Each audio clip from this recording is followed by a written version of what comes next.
All right, everybody, welcome to the panel for making fun films and how to make it right. My name is Johnny Wu. I'm a filmmaker in Cleveland. I've been double in filmmaking since 1998, so I'm not a 9-year-old kid. But that's actually really great. You know, it inspires the rest of us to become a better filmmaker so we can compete against the future. No. Yeah, Okay. exactly. So I'm going to give everybody here quickly an introduction of who they are, and then we'll show about 5 minutes of different trailers that we've done in the past, in collaboration with all those people here, and then we can go from there. Starting with. My name is Jason Wang. I'm the casting director for T.R.A.C.E, Chinese project, and I would also play Agent 451. I'm Peter Sampson. I'm a partner in Creative House Studios and a producer of T.R.A.C.E and most of what Johnny makes. Creative House Studios is the largest permanent green screen soundstage in the state of Ohio, and it's right here in downtown Cleveland. I'm a partner with Peter in Creative House Studios and a producer also. I'm the doctor.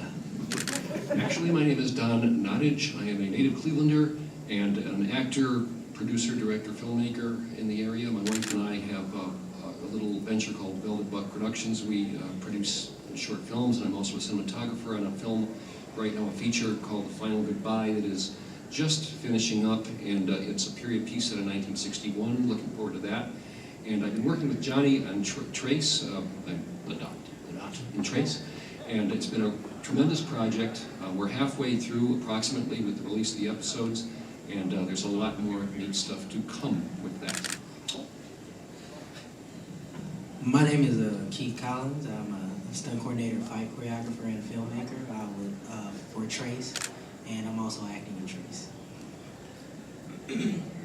Hi, I'm Mary Ellen Tomazic. I'm an attorney here in Cleveland, specializing in intellectual property and entertainment law, and I'm the general counsel on a lot of Johnny's movies, his fan films, including some of the ones you're going to see, and I've been working with him since 1998. I recently wrote an article, which you can see at my website, about fan filmmaking and about, if anybody's a Star Trek fan, Axanar, the movie that went too far and got sued. So there's been motions back and forth with that, so I wrote a little thing on my website about that, but we now have updates, so we'll talk about that later. That's the, you know, the bad things that can happen if you don't follow what Johnny and these guys are going to tell you. All right, so we're going to show 5 minutes of videos, and we can talk more. DVD going in. All right, DVD going in.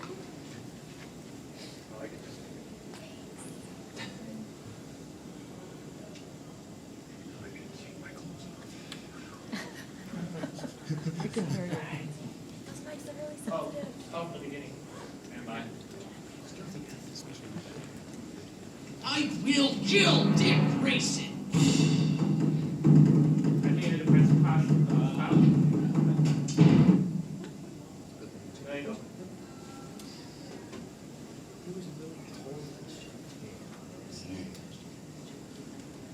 This one was released in 2004.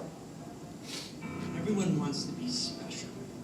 And even though my father is the greatest villain of all time, I want a normal life. That didn't happen. You see, I was born with a curse. You people can.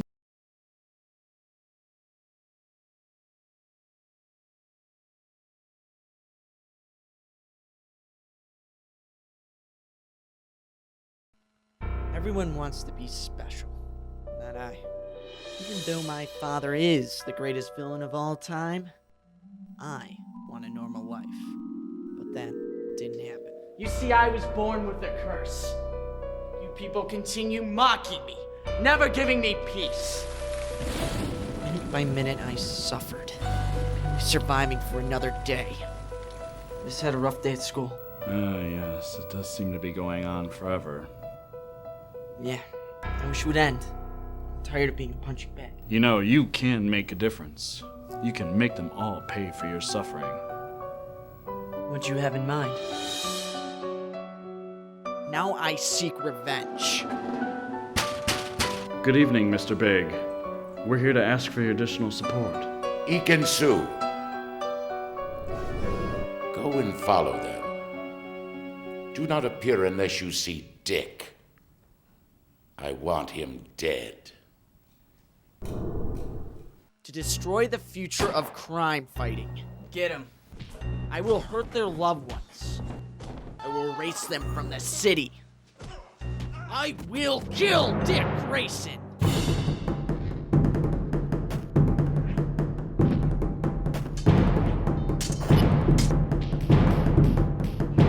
And who am I?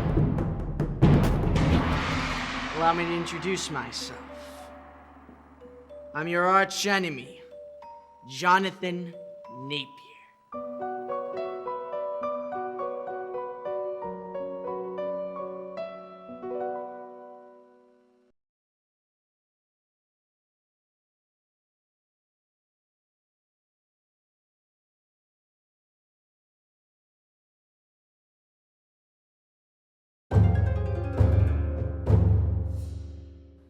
The fundamental purpose of the Chimera process was never to grant enhanced physical capabilities.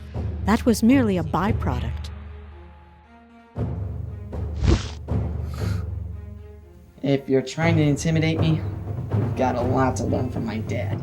Its true purpose was far nobler. That one's called Indar. But those for whom I worked had other agendas.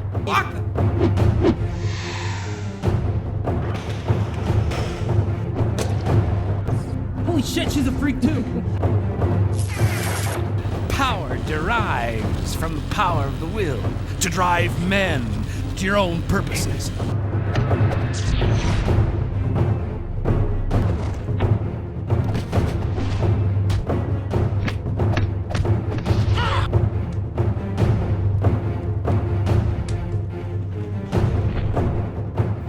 We, Chimera, are every bit as mortal as you. We simply burn a little more brightly when we crash.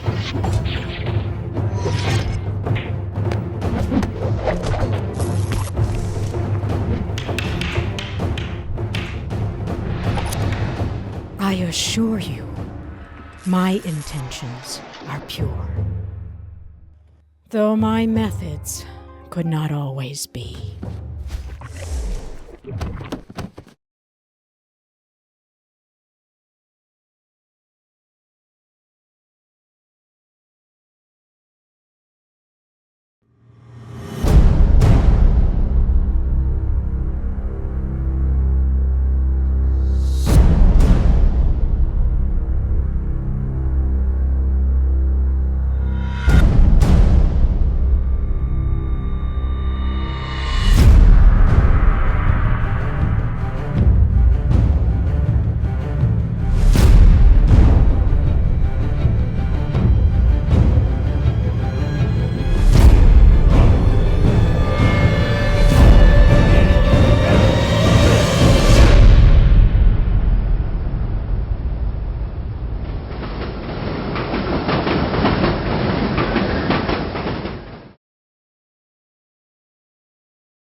In our world, our people suffered under General D's regime.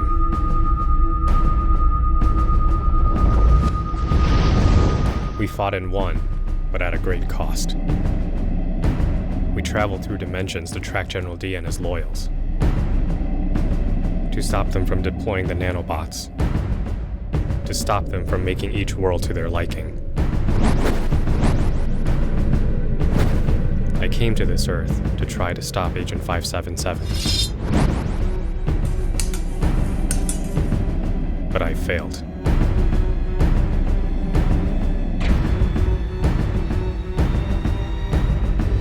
Now, I need allies. So you knew we were coming? Oh, yes, my friend, we did. It seems that many of the worlds have changed, and the future's not looking very bright right now.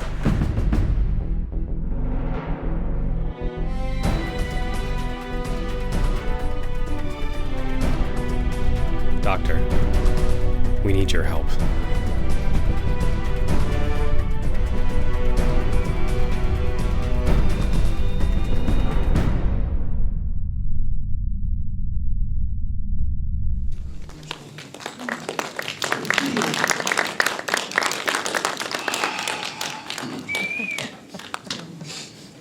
So we've been doing movies for some time, and each one of us here has been dabbled into it for experiencing and have a good time with it.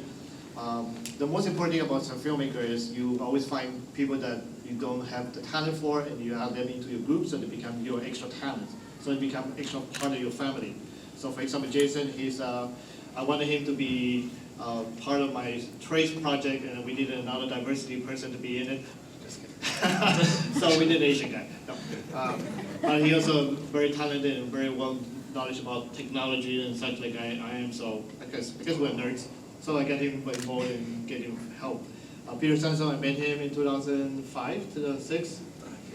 And I needed somebody help me because he is much more into lighting than I am. So he was a DP for the Rapture. The Superman fan film was shot entirely in his building, all in green screen, except for 5% was in black and actual location, bathroom area for the place. Cynthia, she helped me make sure everything I do is correct, and she makes sure every script part of the lines are well done, put together, or the actor doesn't forget what they were doing, and so on and so on. Donn, we've been friends for years, and when I decided to do a Doctor Who fan film, I was like, you know what? There's no other person better to play the role than he is. We did have a bunch of people trying to audition for the roles, but yeah, it definitely is. I mean, we had people talk about how he looks like David Tennant. Last Thursday, we were on Fox 8, and people thought David Tennant was in town, besides Matt Smith. So, no, that's not David Tennant. Pictures are all free, sadly. I got Keith involved because I am tired of doing all my choreographing, all my fight sequences and such, and I needed somebody who is also a black belt, can help me with martial arts, so I can dedicate more in the actors and editing. So I asked Keith, said, well, since you know how to fight and you know how to fall, and you love playing with swords, so let me put you into T.R.A.C.E and then fight with real swords. Yes, everybody in T.R.A.C.E were using real swords, sharp real swords. So he got involved, and ever since then, he's been involved in almost every project I have so far. Mary Ellen Tomazic, I knew her in 1998 when we first did a first movie called Twisted, which is a feature film. And she was there helping me and make sure the legal paper was done correctly, all the wording we use in the papers for the actors and talent and directors and all the crews to be precise so we don't get sued. She always had my back so far. But she's great. She have never complained yet whatsoever of things I've done so far. So she's always, she will be the first person I call when I have a problem about legality related to anything about filmmaking or music or whatsoever. So this is the group, smaller group. And I also have a bunch of people here in back there. Rebecca, Jedediah, Steven, Lisa Wang, Wang back there. They all help out. Renee Vidas, they all help on the film because we need different people to make a movie perfect. As much as we can make it perfect. If I run it by myself, I cannot work very well. You will have your brother help you out, right? And I remember you just mentioned, your dad mentioned something about he was helping you editing, right? Yeah. So you see, this is a family who work together. Pretty soon they're going to win an Oscar, we're going to be all crying here. Hey, who knows? So, it's very simple. You just get people together. Don't believe the word when everybody says something about filmmaking is too hard. It is not too hard. If we can make it here, we are here just because we know for a fact it's take time to make it happen. So hard is not a word. More than we look at it as a challenge. And it's understanding the challenge about filmmaking, you have to make it worse. Jason. So understanding about that filmmaking is a challenge, then everything else becomes very easy. And it let your creativity flow. Feel free to ask any question, raise your hand and ask. This is about you, and if you have questions, just ask. We're here to help. So Jason can give you a little bit more about, he's actually a dancer, a hip-hop dancer. Hip-hop and classical ballet. Yeah. He doesn't know any martial art, but then because he knows dancing, jump band, cloud down. Huh? The other guy we know. Originally said Mikhail Baryshnikov would be the greatest fighter in the world. Yeah. Well, there you go. And so, so he got the role of playing the Agent 451. Peter was great and helping me every moment since back then in 2005, 5, 6, 7, whatever. I can't remember exactly the year anymore. You're getting old. Yeah, I'm getting old. But he always been there for me. He always there to push me forward. You know, without him and Cynthia to push me forward, I wouldn't be doing what I'm doing and loving doing what I'm doing here. Yes, this is my full-time job. Well, kind of. I also get paid to do video productions for commercials and independent filmmakers. But this is my full-time job. And this is almost everybody here full-time job. It's a Marietta, she's an attorney, so that's her full-time job. I need something that actually makes money. Yeah, okay. So, Sometimes it does. so you know, to ask a question, and this is how you can learn more about making movies. And I think you mentioned earlier that you want to know how to start and how to get it to going, right? Like how do you even start? You have to have a good script. Yeah. Believe it or not, it really helps to have a good script. Yeah. Or a good story.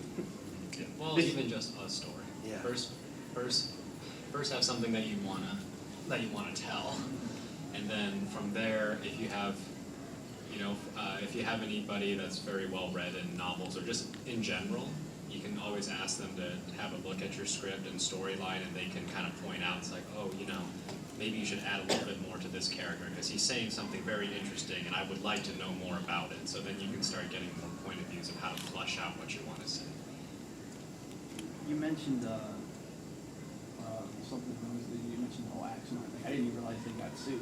I thought that fell under fair use. Yeah, no, well, fair use is a concept that is actually a defense to copyright infringement. The thing you're dealing with a fan film is, you notice that Johnny's, they don't use much of the names, the characters, they're like all kind of vague. His only logo was the Superman logo as far as I remember. But the situation that happens is with fan films, there's actually been law reviews written on it. I wrote an article about it because in reference to the accident situation, which was this guy had 2 crowdsourcing sites, Indiegogo and Kickstarter?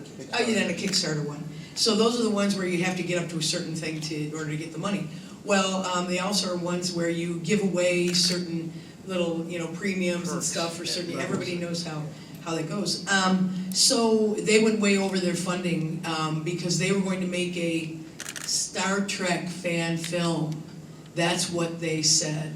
They called it a Star Trek fan film. Notice why I'm emphasizing that, because now they're trying to claim, oh no, we just thought it up ourselves, and it's got Star Trek, but it's really our story and everything. But they've raised all this money on the back of Star Trek and all their intellectual property. So what happened was they raised over $1 million over the 2 sites. They made a small trailer to use for more fundraising and stuff. They decided they were going to build out a whole studio to make this film and also other films that might be commercial films. Well, right off the bat, when you look at a fan film, the reason that the copyright owners tolerate this, it's called tolerated use, is because they don't make money, they're not in competition with the actual film and the intellectual property that is owned by these people, their trademarks or copyrights. They're not selling stuff on it, they're not creating premiums and merchandise and stuff. This guy was for his site, and he also had a special coffee that he was selling just outright, called some Star Trek reference. And so Paramount and CBS made a complaint against him in district court in California the end of December, and charging copyright infringement to this guy. And the main thing you got to look at here is it was going to be a full-length film which would compete with the actual Star Trek films. He was making a profit. He said, now hold a second, what is profit? Obviously, if he's building out a studio, he's making something that is not just plugging back into the film. He also took a salary for himself of $38,000 and admitted that he hired professionals to work on the film. Now, all that stuff is way out of the realm of fan film. As you can see, these guys, Johnny mentions it as a family working on something together. These are fans, as you've seen all around today, that take their own time and money and invest their own selves to make these films, and they're just as an homage to their favorite films and characters, and they're usually in very, very short films, like a 5-minute. You might know about George Lucas has an annual contest for Star Trek fan film, for Star Wars fan films, thank you. And he limits them, he limits them to 5 minutes. So right off the bat, you're looking at, you know, a guy trying to make basically a competing film and raising all this money on these crowdsourcing sites. If you'd like to read more about it, they just now had a motion. This guy got a pro bono intellectual property lawyer firm, and they got one of the associates to answer the complaint. And they're actually claiming that, you know, the complaint's supposed to be short. You're not supposed to have all your details in it. They're claiming that they never proved that who owned the copyrights to all these things. And my comment to that would be, first of all, that's a subject of discovery. You know, you have to come into court with your registrations ready. But here the situation is, who assigned what to whom? Who is the actual final owner of these, the television and the movie copyrights involved with that? So we'll find out what happens with that, because there is some fairly convoluted, you know, tracing around of these copyrights from Desilu on the television side to the movie side. So it should be interesting to have them come out and give all their copyright registrations, which is what you have to do. If anybody would like to read more about it, I wrote an article on my website. I got my cards right up here if you'd like to see. And it's been tweeted around a little bit now among fan people, so you can check it out. But I'll probably do an update having to do with the answer and my own. I haven't had time since I went to a Cleveland State game and a big Motorhead tribute show last night, but I am going to track down those copyrights myself and see if I can determine if all the assignments and transfers have been done. I told Donn yesterday that if it's found out that these transfers and assignments of copyrights weren't done properly, that would be like a gigantic bombshell. I mean, this is not, you know, they have whole departments of these companies that do this thing. So I'm really interested to see what's going to happen with their, I'm thinking they're going to amend and add in their copyright, but this is the kind of stuff you get into. Now, this guy, he's testing it. There's a lot of yeah, that's what I'm saying. What do you say? Yes, the motion is a motion to dismiss because they want him to prove the copyright. That's just going to be a subject of amendment or discovery. Yeah. Number two, they said since they hadn't made a film yet, they hadn't actually used that. Now, you can see right now when they're arguing about what's profit and what's use. This guy raised $1 million on the Star Trek name. Right off the bat, he's used stuff. He's given out premiums and things like that. So this could really impact the outcome of people in the future trying to make fan films, because they probably will set the bar at some point. Before, there hasn't really been anybody that's been a competition to these companies. And so now we think there's going to be a hard line drawn. CBS and Paramount want them to issue a declaratory judgment saying what exactly is a fan film and what is not. So that's what's going to be the outcome of that. It's in District Court in California right now. So. Although Disney has a tendency to be really hard on, you don't see very many fan films for Disney. Well, because they got burned by air pirates years and years ago with they had a porn cartoon made out of some of the, you know, a deleterious material made of something that was a wholesome copyright. So that's the kind of thing you look for when you're looking at some of the things that you can go against people for copyright infringement or trademark infringement or disparagement. You know, making your trademark look bad. Which is very cool to have an attorney that can help you out, even you may be fun fair or not. Everyone to be your friend. It's always a good thing to have. Now, as far as, let me add one more thing. As far as what we're doing with T.R.A.C.E, the BBC has been notoriously loose with allowing fans to produce fan films. So it's really apples and oranges as far as what's happening here and what happens over there, and what happens in conjunction with their property. Now with, again, this guy, Alec Peters, I believe his name, with Axanar, he announced his intention of setting up an entire studio with the crowdfunding stuff. And right there, I mean, the red flags went up sky high with that. So, and then you've got Desilu, and rather CBS and Paramount owning the Star Trek property, so this could go on for a long time. But as far as what we're doing, knock on wood, we're pretty good because there are so many Doctor Who fan films, it's like. And we're not raising $1 million. Yeah, we're not raising $1 million. We are. We already have a studio, so, you know.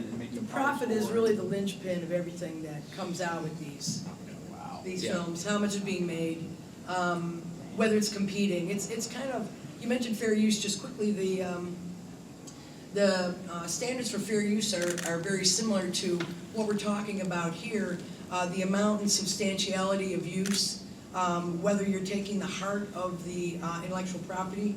You know, if you took one of those, what is the name of the Star Trek craft? You know, if you took one of those and tried selling stuff with it, you know what I'm saying, whatever, Enterprise, right? Oh no, that's the other one. Anyway, it doesn't make any difference. The point is that once you start getting into the realm of, you know, trying to prove fair use, none of these films criticize or comment or make fun of any of these things. Am I right? It's all homage. It's all, they're very, very respectful. They love these movies. So you're not going to get in there with parody. Unless it's a parody. Unless it's a parody, but I mean, the ones we're talking about, this action hour was super, you know, serious. Well, it had Richard Hatch, Tony Todd. In fact, Tony Todd, one of the actors, has been, Richard Hatch is in it, the prelude to Action Hour preview. And Tony Todd has been reportedly signed up for the new start of the 2018 Star Trek, or 2017, whenever it's coming, the new series. So he's been reportedly signed up for that. So they were like, they harvested him, or they already had him online, so there's kind of conflict of interest there, no doubt. So they said, okay, lawsuit time. So when you're going to go into the crowdfunding arena, you got to be real careful if you're doing a movie that's based on somebody else's idea. Now, if you're doing your own movie, Jason has been working on an original concept that he crowdfunded and got a pretty good sum of money. But a lot of the people who paid into that crowdfunding, they were aware of the T.R.A.C.E. movie and the Rapture and some of the other things that we've done, so they kind of figured that we might be able to do something really nice. Yes? I wondered, what's the significant difference between, say, Axanar and Star Trek New Voyages, where New Voyages, I mean, built a studio, but I think it was specifically for the Star Trek material. They also had, for example, I think Walter Koenig and George Takei in their episodes. I think there was an article about that recently I read, where the Voyagers one, they did not tell everybody that they're going to be making a studio to make other profit films. Right. Or getting paid to do other, pay their own salary to themselves to make films. They bend over backwards to stress that they are not making money. And James Cawley is, he's a producer and the original guy that played Captain Kirk, and he's an Elvis impersonator, and he's really business savvy, and he knows that you cannot, there's a line that Paramount looks at, there's that red line, and if you cross it, and they've been very careful, and again, Paramount, CBS has been very careful about that. Now this could change everything. Yeah. But New Voyages and Star Trek Continues, of course, which is, I think, an even better production and more ambitious, is so far in the clear that they really have to stress to Paramount at large that they are not making a profit. So the bottom line with fan film is very simple. Don't make $1 million, or don't raise $1 million. Don't give yourself a salary. Yeah, don't give yourself a salary. Make sure that you don't build a studio. Don't go everywhere to say that you're making a profit or you're getting paid. Just give what you make out for free. Generally, that should be okay. And the payback is generally you get your talent goes out there. We all show what we can do via this. It's just a demonstration piece of what we can all do. It basically is calling card, and for filmmakers like us here, T.R.A.C.E. is becoming very good calling card in the sense of attracting additional fans. Now we have each episode 47,000 views, which is, I mean, we have been talking this whole past 2 days with people and saying, oh, we've seen it, we love it, we're happy to see you guys here again, and so on and so on. So that's the encouragement that we get from public to say, I guess we did something right, and let's move forward and get it done better. The other part is we hone our skills so that we are filmmakers of our own and do great content for commercial work and also for our own films. But, so the fan films give us the ability to really create a family that work together, to a team that, and build that team and find new people who are interested and work with them. Oh, was I going to say something? Oh, I'll say So, something. so the idea would be, you're wondering how to do what we do? Yeah. Make 3 or 4 really crappy films first. That would be a good idea. Here's a quick suggestion. If you really want to get involved in filmmaking, the first thing you can do is create a 3 minutes or 30 seconds commercial or film. It's submitted to film festival. The trick about film festival everywhere is the shorter your film is, the quicker you get submitted in, it's the quicker it gets accepted. So you can submit a 30 seconds little short film to Sundance, and if they have a spot for 2 minutes, they say, oh, it's only 30 seconds, we'll put it in there. You got in. It's very, very simple. Yeah, there is a little political play game there, but usually it's fairly simple to get in there.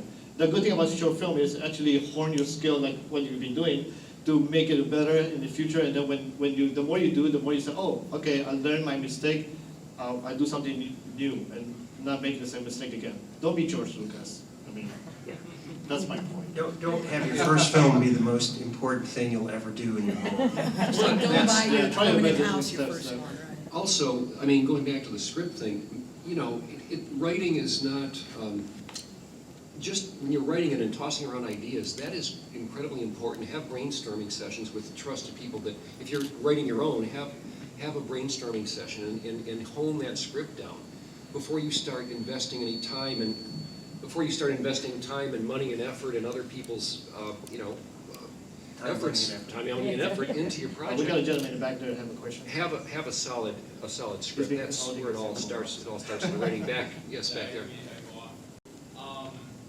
I have more of a specific question on craft effects. You mentioned that you used real swords in your fan. Yeah. Is there any safer alternative that doesn't put poisons? Well, tell him why you Look, he's Because got they're all of his tough. fingers too. Yep, they're still here. Yeah. That's like a don't do this at home type. Yeah, don't do this at home, please. Yeah. They're 2 black belts doing it, so it's. We've had medics and everything Yeah, on that's true. every shoot that required, physical weapons and activities. I had the same question too. I was like, Johnny, are you sure this is what we want to do? And he goes, yes. And even after that, I completely wholeheartedly agree. Because number one, he did trust. In the first episode, Justin is a trained martial artist, and I'm just trained in dance. But we were both physically coordinated enough that we understood timing. We understood. It was rehearsed. We would rehearse for 4 hours each training session. And of course, the first thing we did was we practiced with sticks, just to get the movements down, how we were going to time everything. And then second, we would slowly introduce the blades. And it becomes this thing that I understood Justin's timing, I trusted him. I mean, we got pretty close on those swings if you really slow it down. And if you actually look at my prop. Serious. Oh, the blades sword, are all chewed up. The blade is completely chewed up. His sword was made out of a much harder metal than mine, so mine was completely serrated by the end of the And shoot. there were actual sparks. And there was actual sparks that would fly. No CGI. I think that when we were doing the Rapture, some of the fighting was not as dangerous. I think when that was real sharp swords, they took it very seriously, and so I think we got a much better product out of the shoot. I'm a collector of swords, so I rather play with real swords than fake swords. So I had to make sure that they know what they're doing. But definitely having. But they do practice for 3-4 months to actually practice it out. Yeah, we practiced a very long time. We got very comfortable with each other. Mm-hmm. So, In a karate studio, right? Yeah. And the thing is when I think we all understood that, like what Peter was saying, if we used something that was real, then the reactions were real if they came a little bit faster than we were planning, but we also knew their, projected route of where that blade was going to be, so we could adjust on the fly.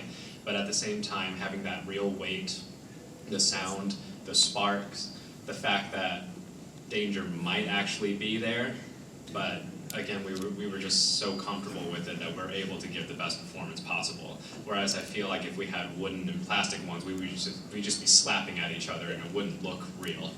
Now this of course isn't for every filmmaker, because Johnny is aware of martial arts film traditions and methods, and has a very talented, stunt and acting cast.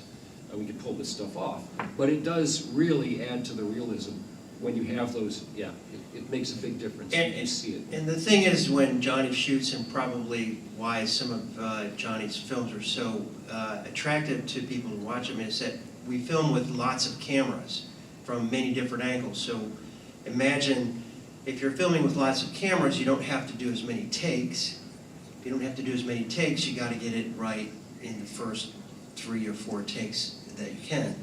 And then also imagine on the editing side, if you've got 4 cameras, now you have 4 times the footage that you have to edit. And it's in 4K. So. And it's in 4K. So some computer power. When they were asked to do this, to do the trade with swords, I asked them to practice at home, rehearse in 50% of the speed. We're going to shoot in 50% of the speed. Then we speed up in post-production. They went in 100% each other. Yeah. when you start training, it's very hard to slow down. It is. Like once you start doing it, and it becomes muscle memory, you just start moving fast anyway. It doesn't matter. And even though we had 3 or 4 cameras, they had to do like 4 or 5 different takes of the same fight routine.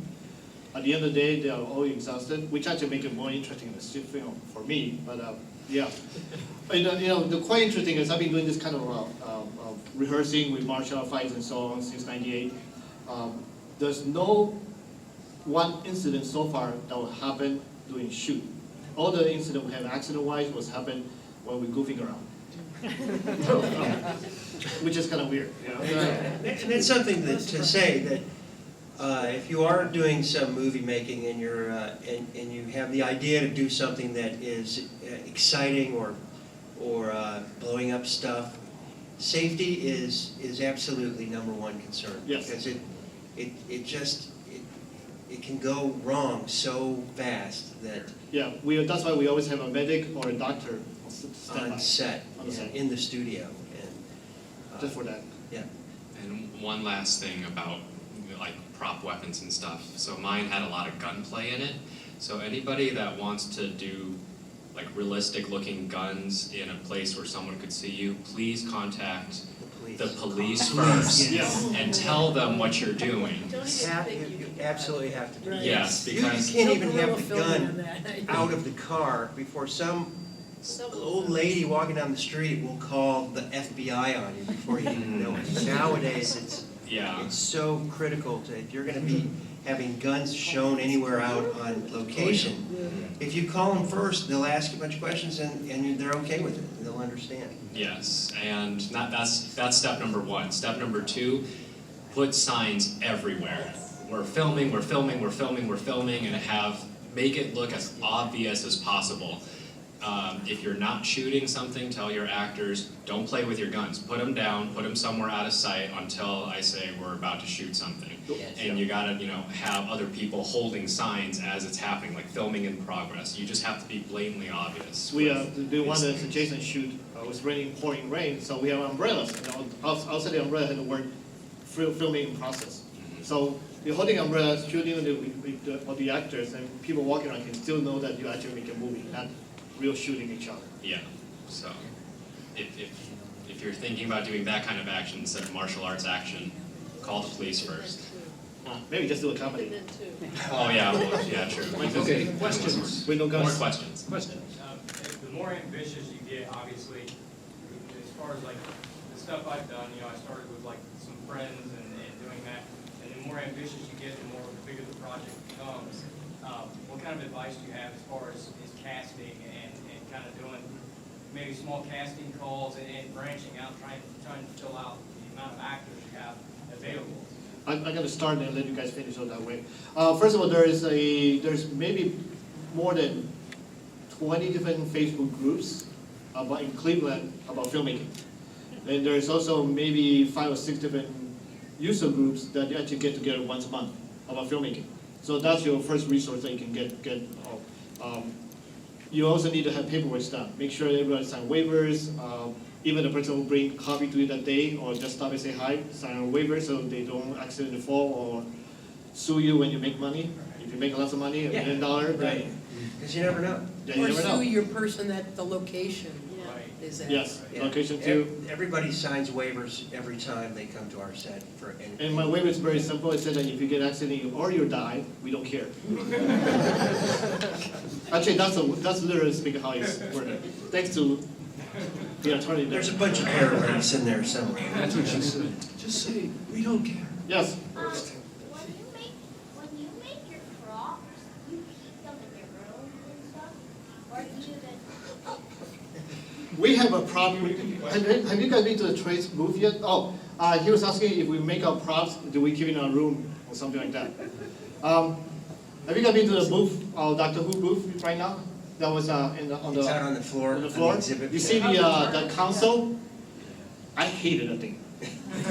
I mean, in the sense of way of the movie's over and we had to keep that thing, and I don't know where to put it. It's being parked in his on the studio garage. It helps when you have a really large film studio. Yeah.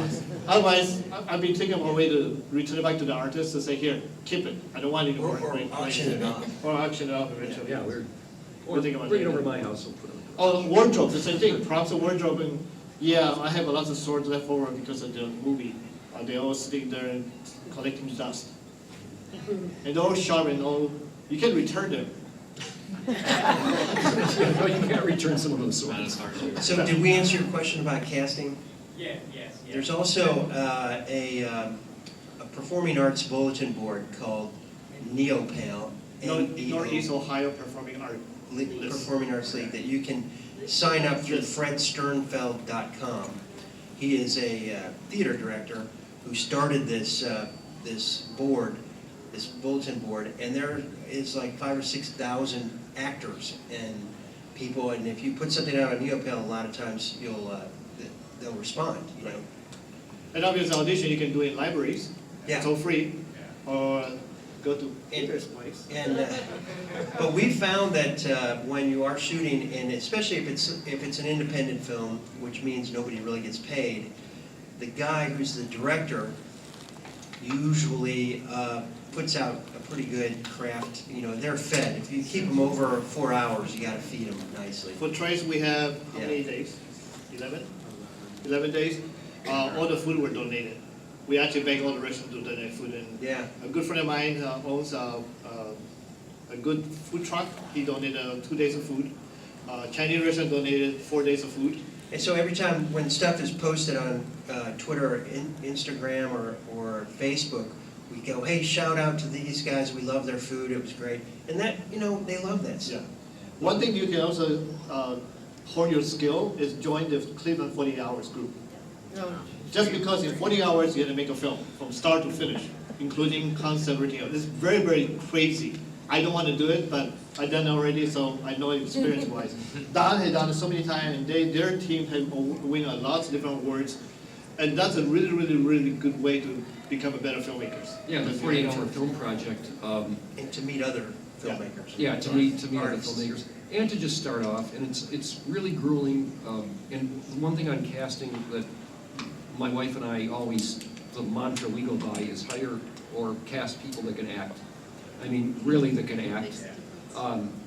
We found through our casting processes and through our short films, again, it's a network of people. Once you get to meet some people, it increases geometrically because they know people and they'll introduce you to people. Yeah. But you know, when you audition, if somebody, you think somebody might be great, I made this mistake. I would think somebody might be really good and they just can't act.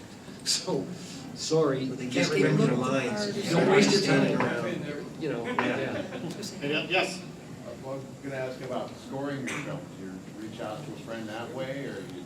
I have a very, very good friend. He's been scoring all my films until now. He's Asian, and because I like the Doctor Who T.R.A.C.E project, there's a lot of drumming. So because I want to have the Asian flair. At the same time, if you notice, there's 4 drums beat. If you know Doctor Who, you know what that means, right? No? Yes? Oh, yeah. So it's embedded there, so hopefully people recognize it. But I do have that. And then I also have other friends. We have another composer from the UK. It's actually involved with us. Probably nice to do work. I think it would be better to do it yourself if you can, though. You can do it yourself if you don't have the resource, or you can just ask. There's lots of royalty-free stuff. Yes. sites. Tons Yeah. of So like stay with your Free, piano. freemusicplay.com is actually a good website to go to check it out. Yeah, there's a lot of great stuff out there too. Yeah. Really good stuff. But just Moby don't- also give don't away take for out free the copyrighted music. material. Yes, sir. What about like permits and stuff? How would you do that? This is actually the easiest one. In Cleveland, if you don't block a street, you can shoot whatever you want. That's the coolest thing to happen in Cleveland. If you need to block a street, then you need to get permits. Usually not hard, but the first thing to do is talk to the police and convince them that you're doing something cool, so they would support you 100%. The other thing is, depending what neighborhood or which councilman is your council, approach them. Jason did one project, and we asked whether or not we can close down the street, and the councilman Matt Zone said, why not? We can do it. And we didn't close down the street. However, we got a police officer helping us all night long. It was a really, really good. Cleveland is really great for starting filmmakers. This is where you can actually become a good filmmakers and get your. And also, Cleveland has gotten now used to films being made, the city government and police and also the film commission. I mean, it's a good city to shoot in. So you gotta share your script with the police and say, here's what we're trying to shoot in this scene. Here's why we need to have this street. Right. Be honest. Yeah. Don't lie or don't say anything like my school will be the one that's going to bring Cleveland to the map. Don't say that. Unless you just. And I want to add. Be that level Yeah. of detail. I just want to add one more thing. Because Cleveland is such a great place and there's a lot of support for independent filmmakers, they know what's going on. However, if you get permission to use a location that you don't own, please, please, please make sure you return it into the exact same position or better. Because there has been times where I've approached a location, they said, no, the last indie film that came in, they completely trashed the place. So it's very, very important that you keep the doors open for all of us as a community and make sure that whatever location you're borrowing, please return it into the same status or better. The young man has a question. Young man has a question. Do you use stop motion in any films? Repeat this question. Stop motion. Do we use stop motion? Not yet. I can't handle that. I don't have the patience. What about you guys? Never used it. Oh, no. On the green screen, you have to move it, No, but that's not really stop motion. But it Yeah. was- We do a lot of green screen. And we have wire work capability in our green screen, so we can fly people. Yes. Actually, the green screen made me think of this. As far as, I know everybody kind of has their own preference.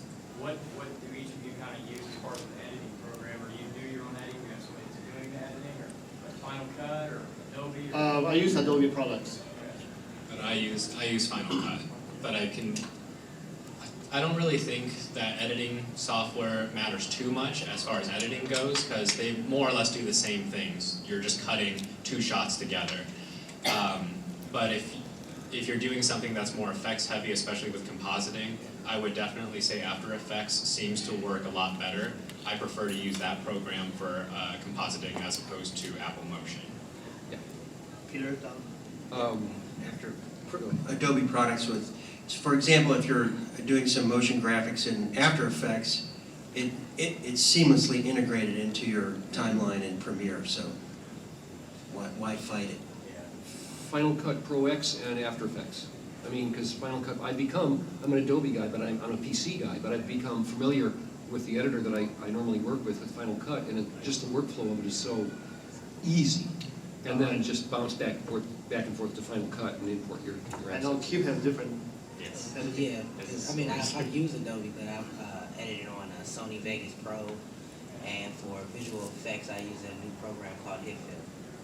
And Mariana Tomazic use Microsoft Word. A lot of best editors since Best editor. 1990. Yeah, we are actually run out of time, but they haven't kicked us out, so we can continue as we run. So you had a question, go ahead. This is actually going on his question. I have a older laptop. Do you know any editing software that works with YouTube that How old is old?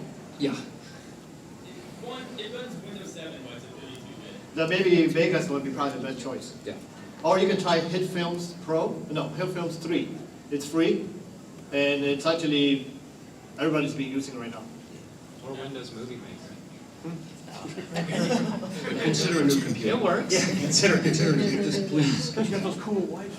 Because I've had, with Sony Vegas on my old Toshiba, I would have rendering crashes and it would, when I was up against deadlines and it's not an old machine, but it just didn't have the resources. And the newer machines are so well set up internally, system-wise, and they're just, and with a ton of RAM, you can't go wrong. So, new machine time. Hey, they're getting closer. I feel like I'm like barely seeing. No.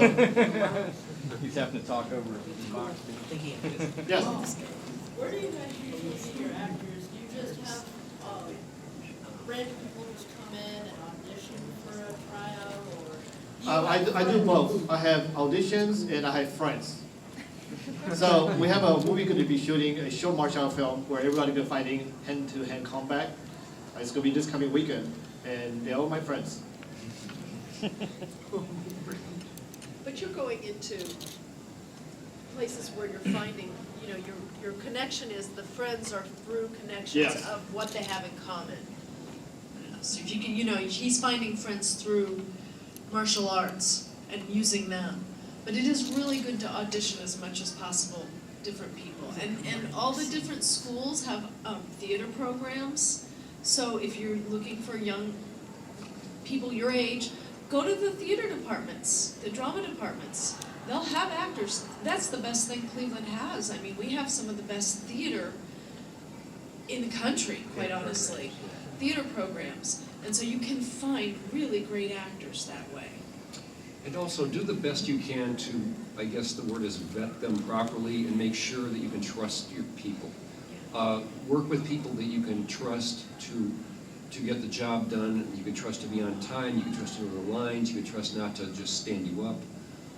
So that's a big thing. It's a difficult, it's tough to do, but you got to try as hard as you can to do that, to get a good group of, a solid group. Yeah, so like once you have your cast, a table read is a good way to, one, make sure they come to the table read, because it's not very much fun usually.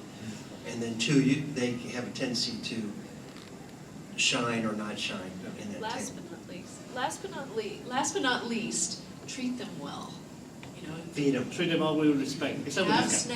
snacks, but and leave your ego at home, because even though you're the director, you're not They're doing an you a evil favor. god.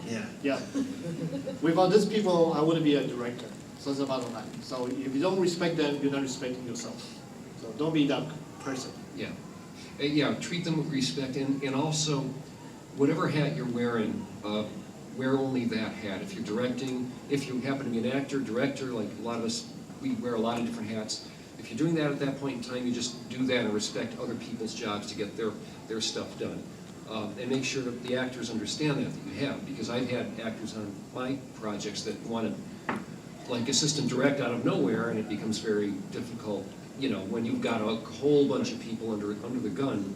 So again, you have to assign certain roles at certain times, unless you're on an esoteric project where everybody is authorized to pitch in. So. And obviously, if you're doing a feature film, make sure you have your legal paperwork done correctly. That lady over there in the corner. Make sure she, people like that will help you make sure all the paperwork is create an LCC for your future films, so you'll be protected against anybody. It's very important to do so. Any other questions, guys? Go ahead, ask. I'm just thinking, beyond even, like the editing and everything else, as far as like camera choice, I mean, what do you guys like using? I mean, is there anything? I'm just curious. I know everybody. What kind of camera choice it is the best? What's a good starter? Your phone. Your phone. Your iPhone. Nowadays, your phone. Your phone. Any Canon DSLR or Nikon DSLR now shoots awesome video. The newer ones are shooting 4K if you're into that. But I was using Canon DSLRs, now I'm using a Blackmagic Pocket cinema camera. And Johnny they use GH4s, 4K Panasonics. So there are so many choices out there. Just But if you can't afford a camera, just get your phone and do it. I mean, if you guys gonna be here tomorrow, come to our booth. We Yes. have a little mobile gimbal. For $200, you can make this run like crazy and very, very smooth. Oh, is that what you were using yesterday, Dad? Yeah. Oh, that was fun. And technology has just gone. iPhone films have been accepted into festivals these days. Yep. That's because they shoot 4K and. I think it was in just as Avenger good. too, right? And there's apps that can help you on your cell phone to shoot like a film, also giving you ratings and everything. Yeah. That's just talking about the gimbal, it's a device that you Steadiness hook it device. in. And it- Steadicam. Steadicam. Stop by the booth, he'll show you. Within the last year, these steadiness devices have jumped like quantum leaps into the future because they're so amazing. And now they've got them handheld for a couple $100. Yeah. Cool. Cameras don't really matter. Any other questions, guys? Well, thank you guys for listening in on us. I mean, I noticed that more people showed up. No, but not that scared now. Thank you. Hope you guys enjoy our Everybody Comic for Con, coming out. and we'll see you guys around.